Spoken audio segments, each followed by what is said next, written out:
জাতিসংঘ সাধারণ অধিবেশনের ৭৯তম অধিবেশন এবং অন্যান্য উচ্চ পর্যায়ের দ্বিপক্ষীয় বৈঠকে যোগদান শেষে দেশে ফিরলেন অন্তর্বর্তী সরকারের প্রধান উপদেষ্টা ডক্টর মোহাম্মদ ইউনূস। শনিবার ভোর ৩:৩০টায় প্রধান উপদেষ্টা এবং তার সফর সঙ্গীদের বহনকারী কাতার এয়ারওয়েজের বাণিজ্যিক ফ্লাইটটি হজরত শাহজালাল আন্তর্জাতিক বিমানবন্দরে অবতরণ করে। গত ২৭ সেপ্টেম্বর জাতিসংঘের সাধারণ পরিষদে ভাষণ দেন ডক্টর ইউনূস। ভাষণে তিনি তুলে ধরেন জুলাই বিপ্লবের বীরত্বগাথা। এ সময় নতুন বাংলাদেশ বিনির্মাণে সবার সহযোগিতা চান প্রধান উপদেষ্টা ডক্টর ইউনূস।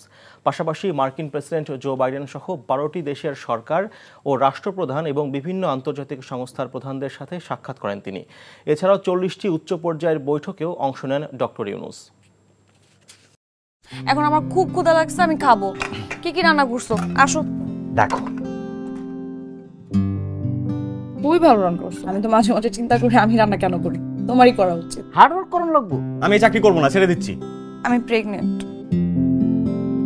একজনের উপার্জন দিয়ে কি এই ঢাকার শহরে একটা ফ্যামিলি চলে?